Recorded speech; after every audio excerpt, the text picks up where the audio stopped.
Hello, everyone, and thank you for joining us on the Burning Rubber podcast. I'm Jake Scarbrough, joined by my co host, Austin Myers, and we have our first ever special guest on the Burning Rubber podcast, being Kaz Grala.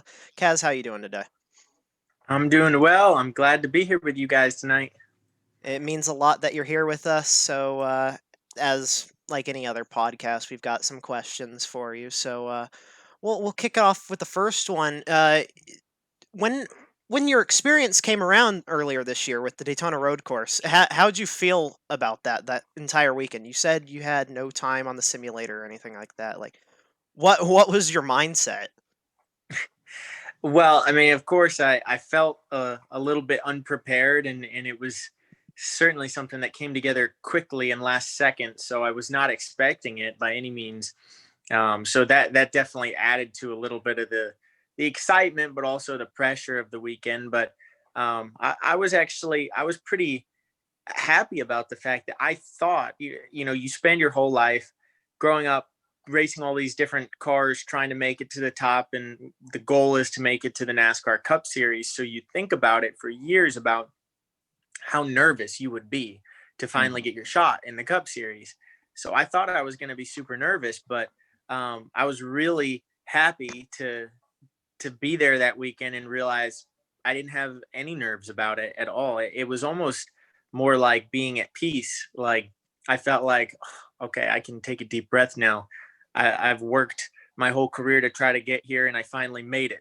Maybe only for a weekend. It doesn't mean I'm going to get more shots, but hey, at least I'm getting a shot, and that's more than a lot of people can say. And it was definitely special and exciting for me to be there, especially being in the number three car. I mean, it doesn't get any better than that. Mm, So it was definitely a surreal weekend for me, and one that I'll never forget. mhm. So this is a question that a lot of people ask. What is a Casgrilla? I guess everybody does ask that. Hopefully, if I can run on a couple more Sundays, maybe people will know. But as Mhm. of right now, I don't know if anyone knows the answer to that. Nobody knows. So you share the 21 with two other drivers. Is there a reason behind that? Is it like something that RC said, or is it due to sponsorship? It's all sponsorship based. I mean, RCR would have loved to have had, one, two, three full time drivers this year, but there weren't any drivers that had the sponsorship to run full time for them. But they had three of us that together, if you added us up, we could get together the sponsorship to run one car full time. So that's what we did. Anthony ended up bringing the majority of the sponsorship. So he's run, I think when the season's done, he'll run 18 races or so, maybe even a couple more than that. I lost count at some point, but Myatt's going to run eight eight races or so, and I had five of them. So it's definitely been great running over there the last 2 years. When all is said and done, after the Roval, I will have run 10 races with them, which doesn't sound like that many, but I've been heavily involved in their program over there. I do a lot of simulator work for them each week, and I participate in all of their competition meetings. And so I feel like even though I've only run 10 races, or well, nine right now with them, I feel like I've been there for 2 years. It definitely feels like I'm a part of that program.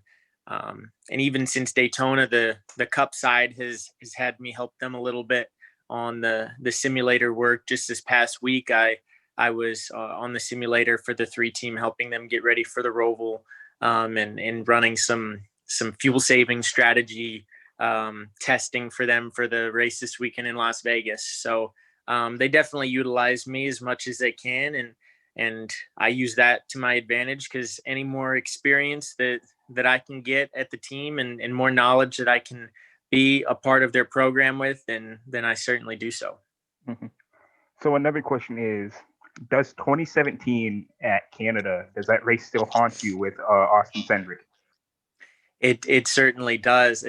I'm mad that since then I have not found myself in that same position once again with the roles reversed. But Mhm. I certainly will race him the same way that he races me. I think that's common racing terminology. So someday, eventually down the road, we'll You'll find be there. ourselves racing for the win of a road course again. We'll see when that is. By that time, at the rate it's going, we might be both in the Cup Series or something. I thought it was going to be, thought it would have happened by now already, but you would have thought it would have been Road America. I was hoping it was going to be Road America, but it did not end up being Road America, unfortunately. But we got the Roval coming up in a couple weeks, and he'll be fast there, and hopefully I will be too. And we'll see how things go there. And the Roval is your last race of this season, if I'm not wrong. It is. Yep, that'll be my 5th and final Xfinity race of the year. So what's the mindset going into there? Besides Cindric, of course. Well, I mean, even he, I mean, I wouldn't say that I really think much about that. I just, it's no different than any other weekend. I'm going there to try to win that race as we all always do each weekend. So nothing will be any different, but it's definitely a little bit more motivation and to go there and go out on a good note for my last race of the year. It's always good to end the season on a high note. So even though it's not Phoenix, it's the end of my season. So I want to end it with a good race for sure. And ending it in victory lane would not be the worst thing. So I'll try to do that. I'm definitely sure there's a lot of people, including us too, that would like to see you end up in victory lane there. But he brought up 2017, so that brings me to another question about 2017. You set 3 records in one weekend, being the youngest pole sitter at Daytona, the youngest race winner at Daytona, and the youngest driver to enter the NASCAR playoffs. Like, how emotional was that entire weekend? Well, it was very, very overwhelming. But the weirdest part about it was because it was the first race of the season. It was my very first race on a big track because I had just turned 18. It was my first race with Jerry Baxter as the crew chief. First race in a season full time. I mean, there were just so many firsts that honestly, I was overwhelmed going into the weekend. So I barely felt like I had enough of an opportunity to really soak in that moment of getting the win. Cause frankly, it was already so hectic just being there, just being in that race. It was already crazy for me. So that was a hard one to really be able to soak in. But that's kind of what made it so cool. And I feel like having your first win in NASCAR, no matter what, is probably always like that because you never expect to get your first win. It's your first win. That's the very first one. It just all comes together that night. So those are hard to soak in. On that same thought, though, what was really cool about getting to drive the 3 car at Daytona in the Cup Series was I knew the day before I was going to be driving it, and I knew how special that was, and how it's not one of those moments where my Daytona win, I didn't know how special it was going to be going into it. I just knew after the fact how special it was. Whereas that Cup race, I knew going into it how special it would be. So I made very sure to take it all in, really be clear-minded about it. Standing by the car on the grid before the race, looking around, taking it all in. I knew that was going to be a weekend that I would remember forever and one of the most special weekends I'll probably ever have in my life. And I knew it going into it. So that made it really, really great to be able to soak all of that in and appreciate it in the moment.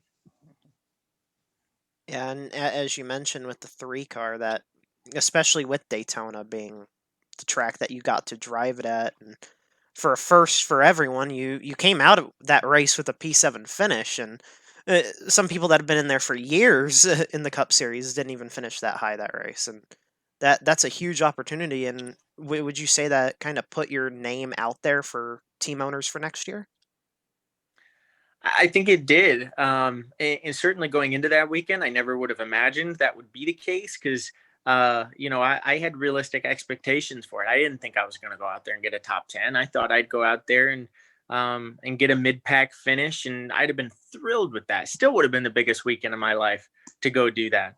But definitely getting the 7th place finish, I think, helped me a lot and definitely raised my stock and solidified in more people's minds that I belong here and that I can do this stuff week in and week out, especially if I had the chance to run full time and really get comfortable in a series. I think that my potential to this point has not really been shown fully yet, without getting that shot to race full time in the last few years. So I think that helped me show more people that with the given opportunity to run every weekend, I think I could do some really, really good things. So really hoping that next year that race helped catch the attention of somebody so I can run more races. Definitely. Definitely didn't show that your win in 2017 was not a fluke. That was It helped with that. I'd like to get another couple wins here at some point to really help show that. And I'm confident that I can. It will happen. There's been some adversity, some tough luck throughout my career, but that's what makes me stronger, makes me a better driver. And frankly, I think someday, hoping that I do make it and make a career of this, looking back on all of those challenges is going to make being able to be successful in the sport that much sweeter. Mm-hmm. And I believe, Austin, you have the floor with the next question, or the If next few. so, that shows that I'm stealing your question. Then No, no, no. I'm stealing your question.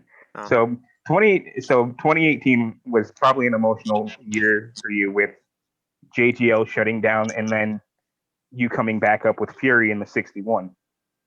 What was it like getting the news that you were being dropped from JGL and then coming up with the 61?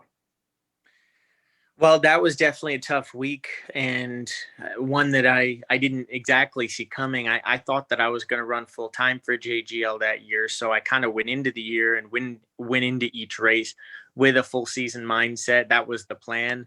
So when that all came crashing down after 10 races, there it was the week after Dover that I found out that the team was going to be shutting the 24 car down. That was certainly a blindside to me. And so I scrambled and tried to figure out, well, what can I do? Where can I go? I really want to keep racing, but it's hard. It's going to be hard to come back the next year if I don't race again this year. And I didn't really feel like I had gotten the opportunity yet to show what I could do in those first 10 races. We had some struggles with JGL. We were an underfunded team compared to the top teams. So we had some very respectable runs and I think showed well, but not enough to really help me land a ride that I felt like was going to be a good one the next year. So we scrambled and my dad and I kind of put together a little family run deal out of Fury Race Cars. We have a lot of really smart people at Fury Race Cars building late models and modifieds. And that speaks to their ability and their knowledge to be able to just start up an Xfinity team from nothing in about 2 weeks time and go out there and get a top 10 in our first race at Charlotte Motor Speedway. And then had a lot of good runs from there. We got a top 5 at Daytona in the summer, top 10 at the Rovals. So we definitely had a good year. We even fought for the win at Michigan there.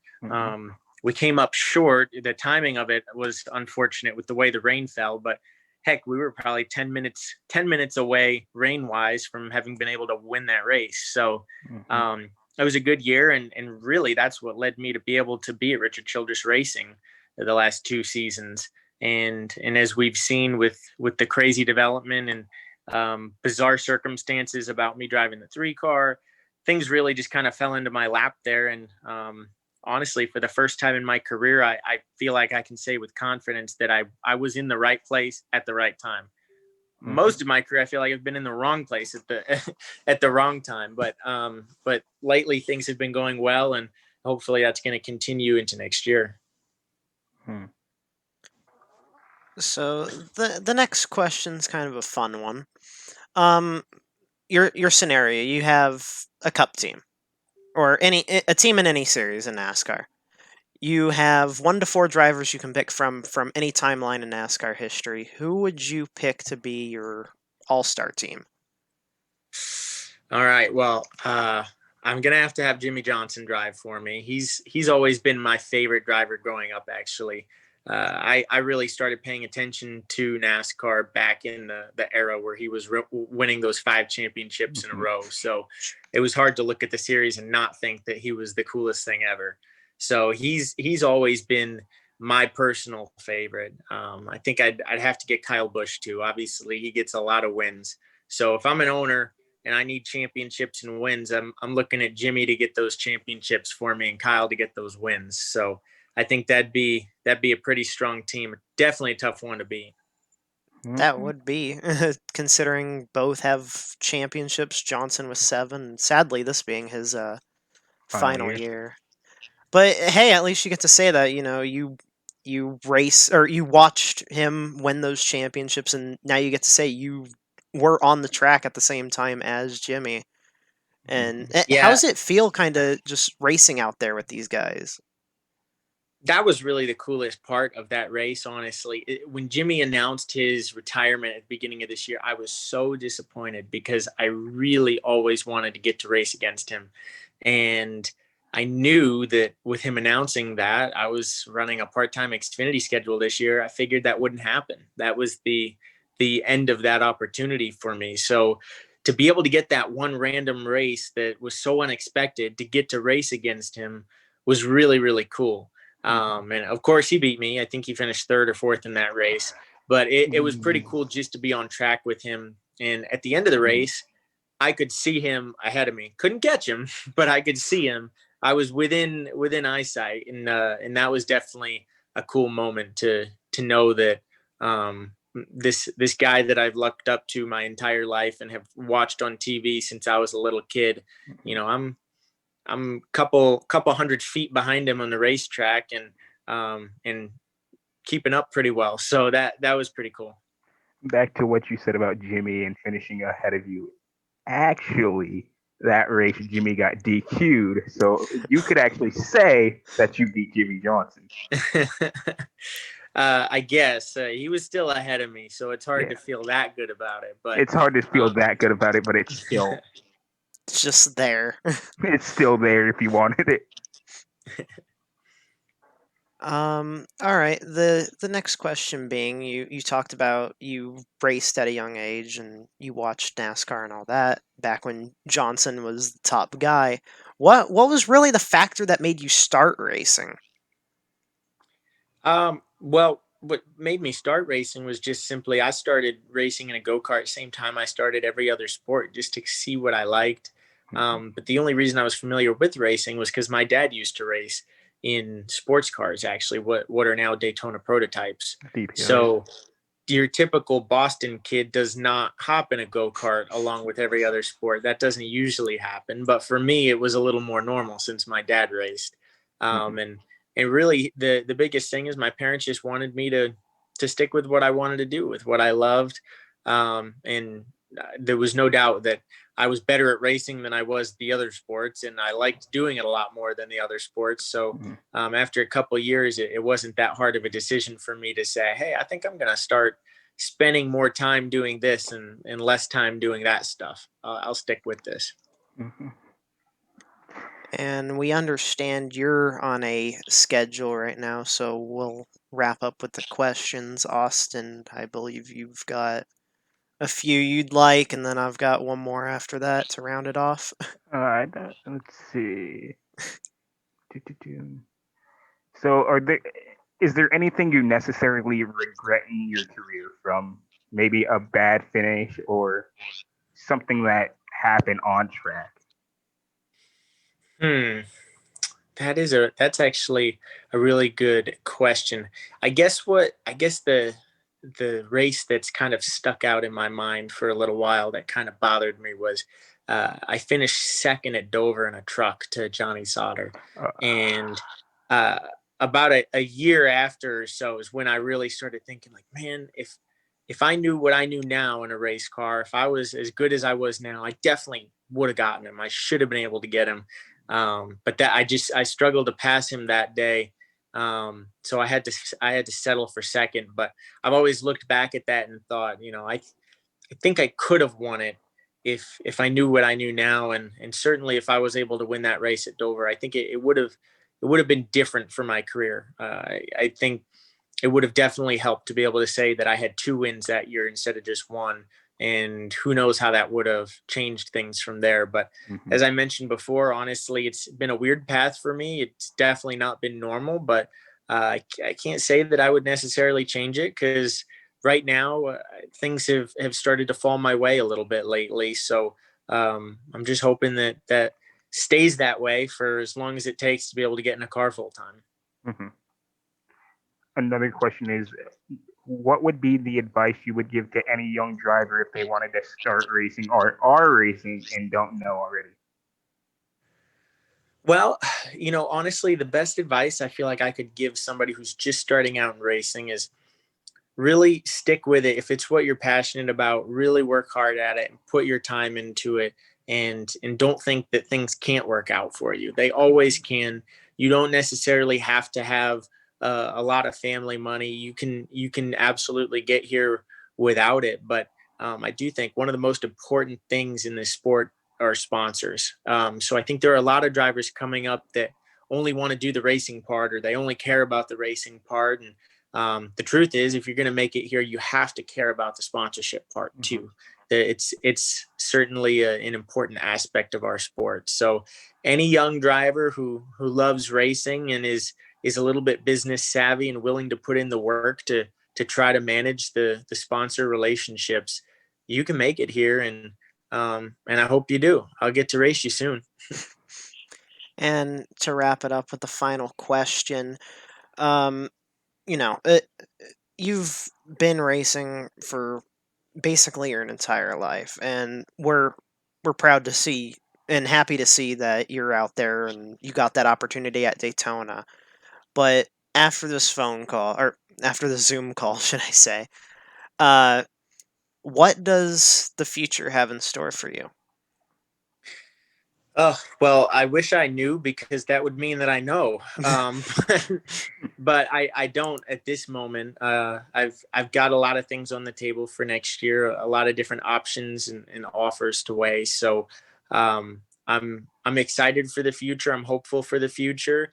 I'm stressed for the future. I think honestly, everybody this year can probably say that this is the most insane NASCAR silly season, at least that I've ever been around for and witnessed. So there's a lot of things moving and shaking right now, but I'm just hoping to come out on the end of it with a good ride, and hopefully, fingers crossed, a full time one that I can really get a shot in. So if things go well, I'm hoping to see you guys much more often on weekends next year. Yeah, and once again, before we wrap this up, thank you so much for taking the time to join us today. It means a lot, uh, with you being our first guest, and that's something that will carry on with the podcast as it grows. Mm-hmm. It's Of definitely course, gonna, yeah. Thank you guys for having me. I'm glad to be your first guest. That's really cool. and this is definitely gonna stick out in my memory as one of the greatest days, possibly in a hot while. That's cool. That's cool. Yeah, Definitely made my day and probably my 2020 with this whole situation going down.